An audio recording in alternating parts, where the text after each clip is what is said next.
ఓం సాయిరామ్ సమర్థ సద్గురు సాయినాథ్ మహారాజుకి జై. సాయి భక్తులందరికీ నమస్కారం అండి. మన బాబా గారి దయ వల్ల మనందరం బాగుండాలి, సంతోషంగా ఉండాలి అని చెప్పి మనస్ఫూర్తిగా కోరుకుంటూ ఈరోజుటి వీడియో స్టార్ట్ చేస్తున్నాను ఫ్రెండ్స్. ఇక ఈరోజు వీడియోలో మనం చూడబోయేది ఏంటి అంటే, బిడ్డ జాగ్రత్త, ఎక్కువ సమయం లేదమ్మా. ఎందుకంటే మార్చి 14వ తేదీ నీ బంధం నీకు దూరం కాబోతుంది. జాగ్రత్త. మార్చి 14వ తేదీ రాత్రి 10:40 వీరితో నీ బంధం ముగిసినట్లే. ఎవరు వాళ్ళు? ఎందుకు ఆ బంధం ముగుస్తోంది? ఎవరిది తప్పు? ఎందుకు ముగుస్తోంది? దీనికి కారణాలేంటి? నిజంగా ఈ బంధం ముగిసిపోతే నీకు లాభమా నష్టమా? నువ్వు బాధపడతావా? ప్రతి ఒక్కటి తెలియాలంటే బిడ్డ ఖచ్చితంగా నువ్వు బాధపడతావు. నీకైతే లాభం కాదు, నష్టమే. ఎంతలా అంటే విలవిల్లాడిపోతావు. వీరితో బంధం ముగిసిపోతే కానీ ముగిసిపోతుంది. దానికి కారణం ఎవరో తెలుసా? ఆ కారణం ఎవరో తెలుసుకుంటే నీ గుండె జల్లుమంటుంది, కాళ్ళు చేతులు వణికిపోతాయి. ఒక్క 2 నిమిషాలు నీ సాయి ఏం చెప్తున్నాడో వినిబిడ్డ. అసలు ఆ బంధం ఏంటి? ఎందుకు దూరం కాబోతుంది? నువ్వు ఎలా దూరం కాకుండా నీ బంధాన్ని నువ్వు కాపాడుకోవాలి? దానికోసం నువ్వు ఎలాంటి జాగ్రత్తలు తీసుకోవాలి? ఏం చేస్తే ఆ బంధం నీకు దూరం కాకుండా ఉంటుంది? ప్రతీదీ కూడా చెప్తాను, జాగ్రత్తగా విను. ఏ కారణం చేతనైనా సరే నిర్లక్ష్యంతోనో వదులుకున్నావు అంటే, నువ్వు ఇక్కడ వదులుకున్నది నీ సాయి మాటని కాదు, నీ బంధాన్ని. ఒక్కసారి ఆ బంధం దూరం అయిపోయింది అంటే నువ్వు మళ్ళీ ఎంత కావాలని కోరుకున్నా మొత్తుకున్నా మళ్ళీ నీ దగ్గరకు తిరిగి రాదు. జాగ్రత్త. చేతిలో ఉన్నంతసేపే కాపాడుకోవాలి. ఒక్కసారి చెయ్యి జారింది అంటే ఆ తర్వాత నువ్వు ఏం చేసినా కూడా తిరిగి రాదమ్మా. ఒకవేళ వచ్చినా సరే అది మునిపటిలా అస్సలు ఉండదు. జాగ్రత్త అంటూ బాబాగారైతే మన కోసం ఒక మంచి సందేశాన్ని తీసుకొచ్చేసారండి. ఆ సందేశం ఏంటి? ఆ సందేశం రూపంలో బాబాగారు మనతో ఏం చెప్పబోతున్నారు వినే ముందుగా ఒక్కసారి మనకు తెలిసిన గురువుగారండి. షిరిడి సాయిబాబా ఆశీస్సులతో జ్యోతిష్యం చెప్తున్నారు గురూజీ సుబ్రహ్మణ్యం రాజు గారు. నెంబర్ 1 వశీకరణ స్పెషలిస్ట్. వీరి మొబైల్ నెంబర్ 9908224144. ఎలాంటి ప్రాబ్లం ఉన్నా సరే కేవలం ఫోన్ ద్వారా పూజలు చేసి పరిష్కరించేస్తారు. నేరుగా వెళ్లాల్సిన పని లేదు. పర్సనల్గా మీట్ అవ్వాల్సిన అవసరం కూడా లేదు. ఉన్న చోటనే కదలకుండా, మూడో కంటికి తెలియకుండా మీ మొండి సమస్యలను సైతం మీరు పరిష్కరించుకోవచ్చు. ప్రేమ, పెళ్లి, ఉద్యోగం, రాజకీయం, విదేశీ ప్రయాణం, ధనం నిలకడగా లేకపోవటం, భార్యాభర్తల మధ్య గొడవలు, ఆస్తి తగాదాలు, అప్పుల బాధలు, స్త్రీలు పురుషులు ఎటువంటి గుప్త సమస్యలున్నా సరే నెంబర్ 1 వశీకరణ స్పెషలిస్ట్. మీ మీద, మీ ఇంటి మీద చెడు ప్రయోగం జరిగినా, చేసి ఉన్నా కూడా నరదృష్టి, నరగోష్ట, సంతాన సమస్యలు, భార్యాభర్తల మధ్య, లవర్స్ మధ్య అనుమానాలున్నా, అపార్థాలున్నా, థర్డ్ పర్సన్ ఉన్నా సరే, అత్తాకోడళ్ళ మధ్య సఖ్యత లేకపోయినా ప్రతి ఒక్క ప్రాబ్లంకి చక్కటి సొల్యూషన్ ఇస్తున్నారండి. మీ వివరాలన్నీ కూడా సేఫ్ అండ్ సెక్యూర్గా ఉంచుతారు. మీకే కాదు, దేశ విదేశాల్లో ఉన్నవారు ఎలాంటి ప్రాబ్లమ్స్నైనా సరే పరిష్కరించుకుంటున్నారు. ఎంతోమంది విదేశాల్లో ఉన్నటువంటి వారు, దిక్కుతోచని పరిస్థితుల్లో అయోమయ స్థితిలో ఉన్నవారు ఇప్పుడు గురువుగారికి కాల్ చేసి వాళ్ళ ప్రాబ్లమ్స్ని సాల్వ్ చేసుకొని ఈరోజు హ్యాపీగా లైఫ్ లీడ్ చేస్తూ చాలా సంతోషంగా ఉన్నారు. కాబట్టే స్క్రీన్ మీద ఉన్నటువంటి నెంబర్కి ఒకసారి కాల్ చేయండి. మీ ప్రాబ్లంని గురువుగారితో పంచుకోండి. ఖచ్చితంగా గురువుగారు మీ ప్రాబ్లంకి సొల్యూషన్ చూపిస్తారు. ఇక వీడియోలోకి వచ్చేస్తే, చెప్పాను కదా బిడ్డ, వీరితో నీ బంధం ముగిసిపోయినట్లే. అది ఎప్పుడు? మార్చి 14వ తేదీన రాత్రి 10:40 దగ్గర వీరితో నీ బంధం ముగిసిపోయినట్లే అని చెప్పాను కదా. ఎవరితోనో తెలుసా? దానికి కారణం ఏంటో తెలుసా? వింటే నిజంగా నువ్వు వణికిపోతావు బిడ్డ. దానికి కారణం అచ్చంగా నువ్వే. నీ చేతులారా నువ్వే ఆ బంధాన్ని దూరం చేసుకోబోతున్నావు. ఎలా చేసుకోబోతున్నావో తెలుసా? దానికి కారణం ఏంటో కూడా తెలుసా బిడ్డ? నువ్వు చేస్తున్న తప్పేంటో, పొరపాటేంటో తెలుసుకో. నిజంగా నీకు ఆ బంధం కావాలి అనుకుంటే ఆ తప్పులు పొరపాట్లు చేయకుండా నిన్ను నువ్వు సరిదిద్దుకో. నువ్వు సరిదిద్దుకోవాలని, నీ బంధంతో నువ్వు ఎప్పుడూ సంతోషంగా ఉండాలని ఈ సాయి నిన్ను హెచ్చరించాలని వచ్చాను. మరి నీ సాయి తండ్రి మాటలు వింటావు కదా, నిర్లక్ష్యం చేయవు కదా బిడ్డ. మార్చి 14వ తేదీ అంటే ఆ రోజున రాత్రి 10:40 తర్వాత ఒక చిన్న యుద్ధం జరగబోతుంది. అది కూడా ఆయన వారితోనే. కానీ మాటలు తగ్గిపోతాయి. ఇక వారికి నీకు మధ్య ఉన్న సంబంధానికి అడ్డుతెర పడబోతుందనే చెప్పాలి. నువ్వు బాగా గుర్తుపెట్టుకో. జాగ్రత్తగా ఉండాల్సిన రోజుది. నువ్వు అస్సలు ఎప్పటికీ కూడా మర్చిపోలేవు. ఎందుకంటే వీరితో బంధానికి ముగింపు పలికినట్లే బిడ్డ. ఇటువంటి సంఘటన ఒకటి నీ జీవితంలో ఆ రోజు జరగబోతోంది. అనుకూలమైనటువంటి ఫలితాలు అనుకూల ఫలితాలుగా మార్చుకోవటానికి తప్పకుండా నువ్వు ఇలా చేయాలి. లేకపోతే నష్టం కలుగుతుంది. చాలా చాలా నష్టపోతావు. జాగ్రత్త పడాలి. కొన్ని జాగ్రత్తలు తీసుకుంటేనే నీ బంధంతో నువ్వు జీవితాంతం కలిసి ఉండగలవు.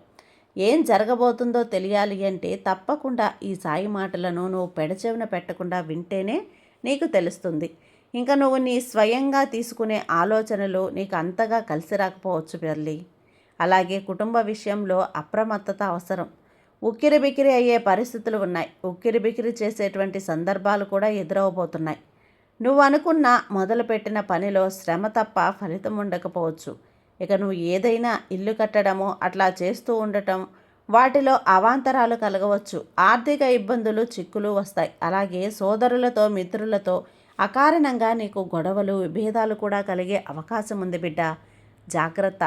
అధికంగా ఎదుటివారి చెప్పే మాటలు వినేటువంటి తత్వం నీది. అందులో నిజ నిజాలు పక్కన పెట్టేస్తావు. విన్నదాన్ని ముందుగా భుజానికి ఎక్కించుకుంటావు. అందువల్ల కాస్త చిక్కుల్లో కూరుకుపోయే ప్రమాదం ఉంది. దానివల్లనే ఈ సమస్యలన్నీ వస్తున్నాయి. ఎంతో ఇష్టమైనా లేదా నిన్ను ఎంతో అభిమానించే వారిని సైతం నీ నుండి దూరం కాబోతున్నారు. దానికి కారణమేంటో తెలుసా? చెప్పుడు మాటలు వినే నీ మనస్తత్వం. ఎవరు ఏది చెప్పినా కూడా ఇట్టే నమ్మేస్తావు. వాళ్ళు నీ మనసుకి దగ్గరగా అయిన వాళ్ళు, నీ సొంత వాళ్ళ గురించి ఏది చెప్పినా కూడా నమ్మేస్తావు.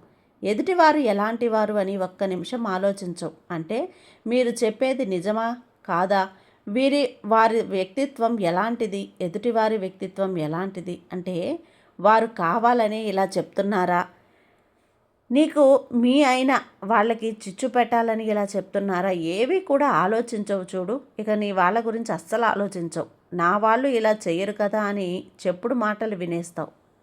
ఆ చెప్పుడు మాటలను భుజానికి ఎక్కించుకుంటావు, భుజాలను ఎత్తుకుంటావు. దానివల్లనే ఇన్ని సమస్యలు కూడా నీకు రాబోతున్నాయి. నీ మనసుకి నచ్చిన వాళ్ళు, దగ్గరగా ఉన్న వాళ్ళైన వాళ్ళు సైతం నీకు దూరం కాబోతున్నారు బిడ్డ.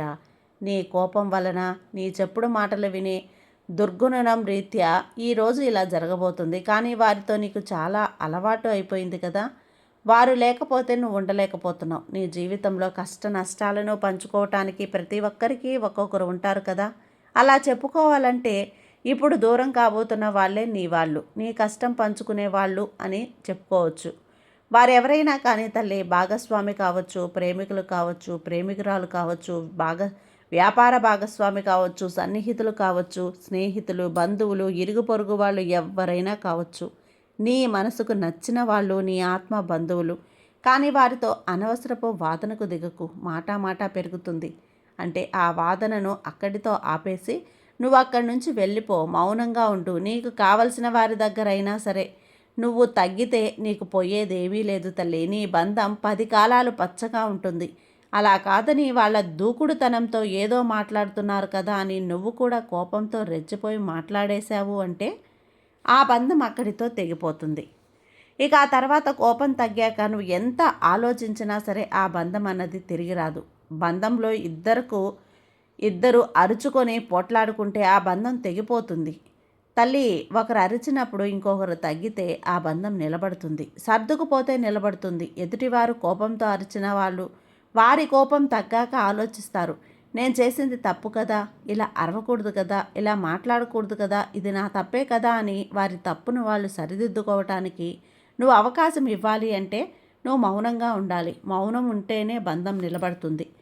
ఒక బంధంలో ఇద్దరిలో ఏ ఒక్కరూ సర్దుకుపోవాలి. ఇద్దరు గొడవలు దిగితే గనక ఆ బంధం నిలబడదు. ఈరోజు ఎవరో ఏదో చెప్పారంటూ వారి మాటలు ఆలకిస్తావు. అలా కాకుండా వీరు మనసుతో ఎలా ఉన్నారు, మన బంధం వీరితో ఎలా ఉంది, వీరి యొక్క జీవితంలో మన ఆలోచన ఎలా ఉంది, వీటినన్నింటినీ కూడా పక్కన పెట్టేస్తావు.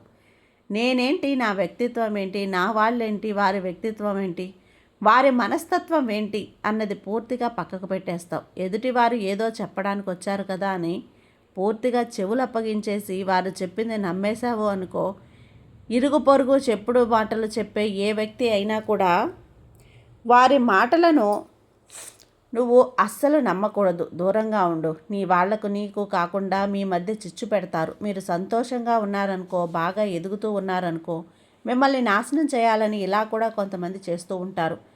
ఈరోజు మనసుతో ఆలోచించు తల్లి. చెవుల ద్వారా విన్నది మనసుకు తీసుకోవద్దు, మనసులోకి చేర్చుకోవద్దు. చెవులతో విన్నదాన్ని అలాగే బయటకు నెట్టి, అంతేకాని మనసు దాకా తీసుకొని ఇబ్బందులకు గురి కావద్దు. నీ వాళ్ళకు ఇబ్బంది పెట్టకు. ఇలా చేస్తే ఈరోజు నీకు బాగుంటుందేమో, కానీ ఆ తర్వాత నీ యొక్క నష్టం నువ్వు అస్సలు పూడ్చుకోలేకపోతావు.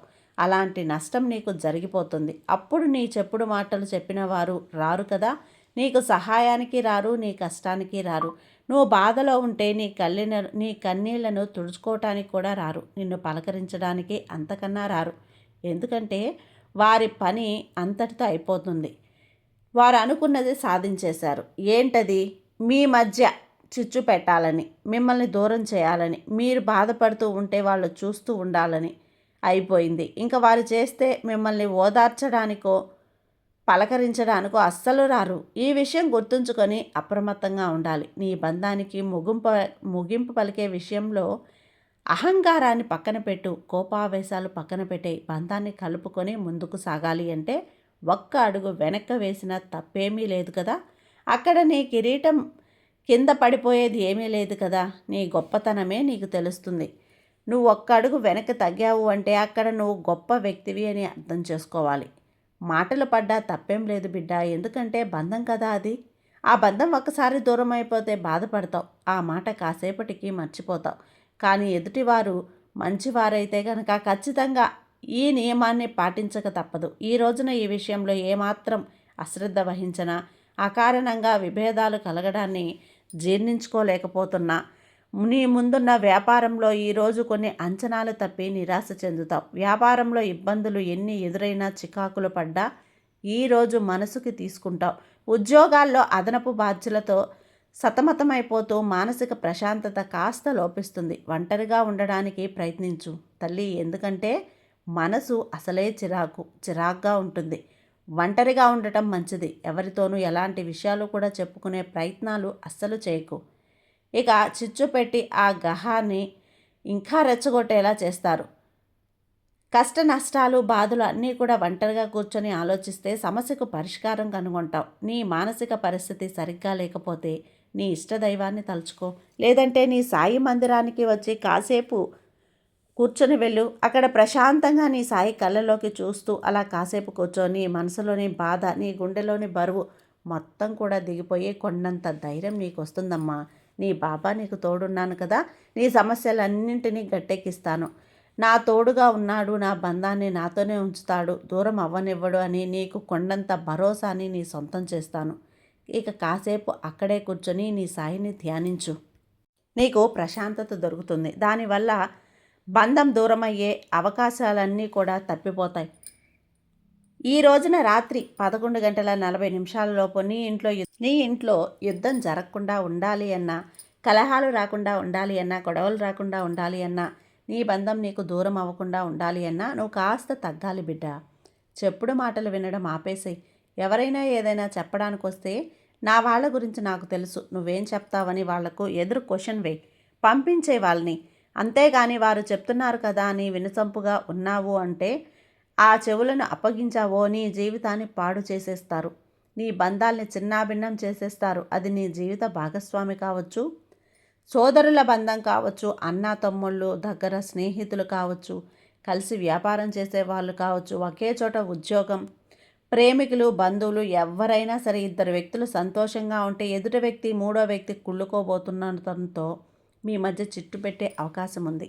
కాబట్టి జాగ్రత్తగా ఉంటావని ఈ సాయి నమ్ముతున్నాడు బిడ్డ. ఈ సాయి ఆశీర్వాదాలు నీ మీద ఎప్పుడూ ఉంటాయి. నీకు చీమంత హాని కూడా కలగకముందే తెలిసిన వెంటనే పరుగునొచ్చి నీ సాయి నిన్ను హెచ్చరిస్తాడు. ఆ చిక్కుల్లోంచి నిన్ను పక్కకు తప్పిస్తాడు. నువ్వు ఎప్పుడు ధైర్యంగా ప్రశాంతంగా ఉండు. నీ సాయి అంట నీకెప్పుడు ఉంటుంది కదా. నీ సాయి చెప్పిన మాటల్ని గుర్తుంచుకో బిడ్డ. బాబా మీద నమ్మకంతో ఉండు, నీకంతా మంచే జరుగుతుంది. నీ సాయి నీకు తోడుండగా నీకు భయం ఎందుకు చెప్పు. సర్వే జన సుఖినో భవంతు. జై సాయిరాం.